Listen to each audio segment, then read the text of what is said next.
I didn't recognize the photograph until I remembered I had taken it myself.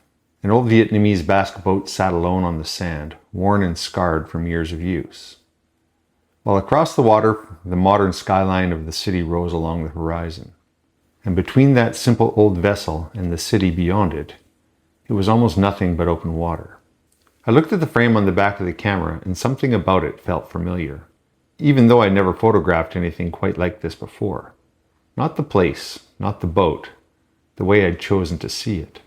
I'd anchored the photograph heavy to one side with the basket boat, and allowed almost everything else to breathe. I could have moved closer. I could have filled the frame with the boat, or turned toward the skyline and made the city the photograph. Instead, I left all that water between them, and looking at it now, I realized I'd made that same decision before. Different country, different decade, completely different subject, but the same photographer was standing behind the camera. For 20 years, I've told students to find their own style. I said it the way most photography teachers say it, as encouragement, as a friendly push towards individuality. And I'm not sure I fully understood what I was asking them to do until a fishing boat on the unfamiliar coast handed me the answer. Most photographers believe style is something you search for. You study a photographer you admire. You try to see the way that they see. You download their preset, you buy the lens they used, and you wait for a personal style to arrive as a reward for enough imitation. I believed some version of that too early on. It's a reasonable place to start, and a discouraging place to stay, because imitation only ever produces a copy, and a copy cannot become an original no matter how long you practice it.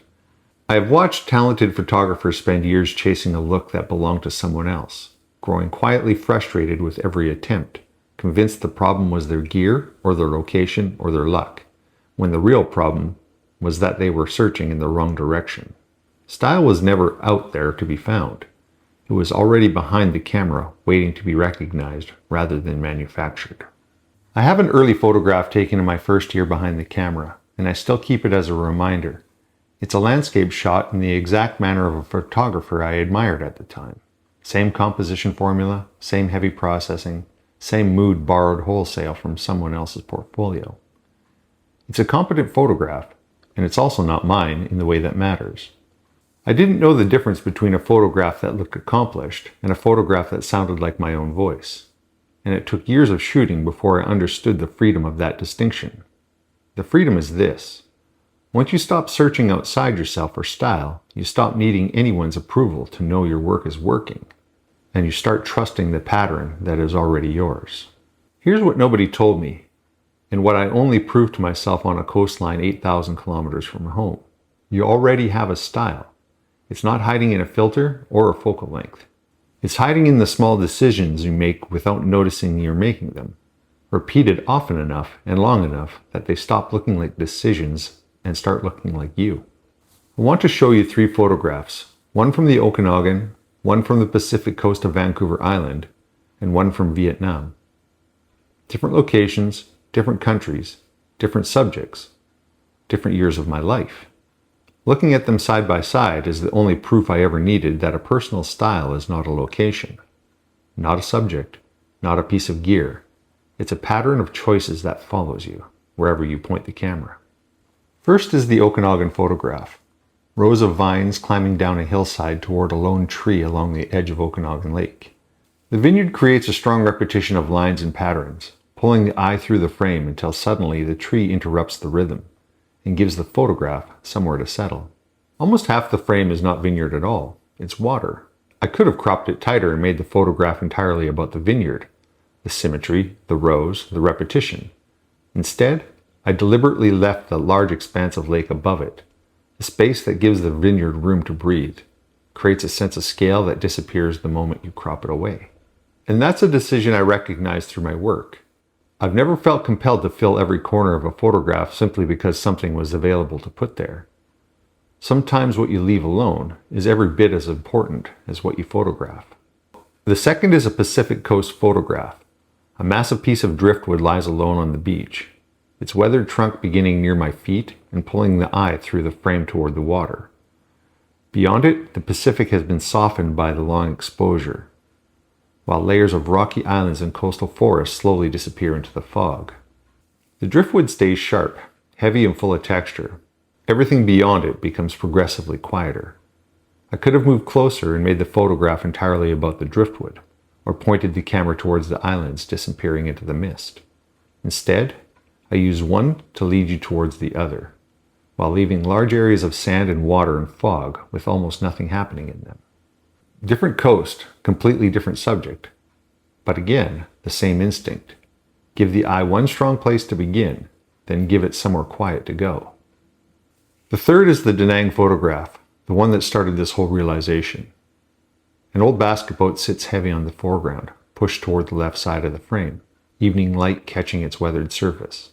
Beyond it, there's a beach, open water, a handful of distant fishing boats, and finally the modern skyline of Da Nang stretched across the horizon. There was plenty I could have filled the frame with. Instead, I gave the boat weight, and then I gave everything around it room. Now set the three photographs side by side, a vineyard overlooking Okanagan Lake, a piece of driftwood on the Pacific coast, a basket boat on the beach in Vietnam. On the surface, they have almost nothing in common, but underneath, I'm making remarkably similar decisions. The vineyard, those repeating rows pull you towards the tree before releasing you into the enormous expanse of water. On the Pacific coast, the driftwood begins almost at your feet and carries you towards the sea, softened by the long exposure, then to the islands, disappearing into the fog. And in Vietnam, the basket boat gives you a strong place to begin before your eye crosses the open water towards the city, almost an entire world removed from the boat sitting on that beach. Different subjects, different light, different countries, same instinct. That's the first principle. Your style is not something you build, it's something you already do on repeat, and the only work left is noticing it. Go back through your last 10 strong images, not the ones you're most proud of technically, the ones that simply feel like you when you look at them, and look for what keeps repeating. A preference for a certain light, the way you crop, a refusal to include something most photographers would include. That repetition is not accident, it's your signature already written, waiting for you to read your own handwriting. And that brings me to the second principle. My style may not simply be defined by what I photograph. It may be defined just as much by how much room I'm willing to give the subject. I seem to want something strong enough to anchor the photograph, the vineyard rows, the driftwood, and the basket boat, but I rarely want the subject to own the entire frame. I want somewhere for the eye to go afterward. The lake above the vineyard, the quiet sand softened by water and fog beyond the driftwood, and the open water separating an old fishing boat from the modern city behind it. Those areas are not empty because I couldn't find something to put there. They are there because I chose not to. After 20 years of making photographs, I'm beginning to realize that may be one of the most consistent decisions I make. A personal style, more often than a technical fingerprint, is a pattern of subtraction. What you consistently choose not to include tells a viewer who you are more clearly than what you choose to show them, because subtraction cannot be faked the way a filter can be applied. You either have the discipline to leave that frame alone, or you don't, and that discipline shows up the same way in a vineyard, on a foggy beach, and on a fishing boat on the other side of the world. The third principle is the one that surprised me the most standing on that beach. Real style travels. If the way you see only works in familiar light on a coastline you've walked 100 times with a subject you already understand, that is not yet proof of a personal style. It might only be proof of comfort. The real test arrives in unfamiliar terrain, different culture, different light, different subject, where none of your usual advantages are available to you. If your eye still makes the same decisions there that it makes at home, you're not looking for a habit that depends on circumstances. You're looking at yourself. I didn't expect Vietnam to teach me anything about who I already was as a photographer. I expected it to change me, to challenge everything I thought I knew, to force a new way of seeing onto old habits. But standing on the beach at sunset, watching the fishermen in their basket boats, I didn't become a different photographer. I recognized the same one in a different place that I've never been. There's something unsettling about that, and if I'm honest with you, I'm in the middle of dismantling almost everything familiar about my life. The house, the valley, the 20 years of routine that made the Okanagan photograph possible in the first place. A student asked me last year, before any of this move was public, whether leaving the Okanagan would mean leaving behind the work that built my reputation here. It was a fair question, and at the time I didn't have a real answer for it, only reassurance. I assumed privately that it might mean my work would change along with everything else, that a new country would eventually produce a new photographer, and that the work I built my business and following on might not survive the move intact. What Vietnam showed me instead, that the eye does not pack differently than the rest of you. It comes along exactly as it is, decisions and restraint, and it all keeps making the same quiet choices in Da Nang that it made in the February coastal fog and the rows of vines. I don't know yet what this means for the work ahead. I know it means the fear many photographers carry that changing your circumstances will cost you your voice, and it doesn't hold up against what these 3 photographs prove side by side. Your circumstances can change entirely. Your style, if it's real, does not ask your permission to follow you. Look at your own work the way I finally looked at mine, not for what changed between your best photographs, but for what refused to change no matter where you stood when you made them. That refusal is not limitation. It's the most honest signature you have, and you didn't have to search the world to find it. You only had to stop long enough on a beach you'd never stood on before to notice it was already there. You don't need a new country to run this test, though a new country made it impossible for me to ignore.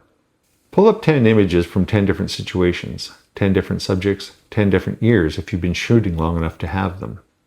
Lay them out in the way that I laid out the Okanagan, the Pacific Coast, and Vietnam. Look at the past subject entirely and look at only the decisions, where the light falls, what you left empty, what you refused to include when everyone else standing beside you included it. That pattern is not a coincidence you're imagining. It's the closest thing to a signature a photographer ever gets. And like a signature on paper, you cannot forget it, because it was never a choice you consciously made in the first place. If this changed how you think about your own work, my free ebook, The Intentional Landscape, goes further into the decisions behind a strong photograph. The ones you make without noticing until someone asks you to explain them. The link is below in the description. If this way of thinking resonates, stay with the work, like the video and subscribe. Keep watching as the next chapter unfolds, wherever it ends up being photographed.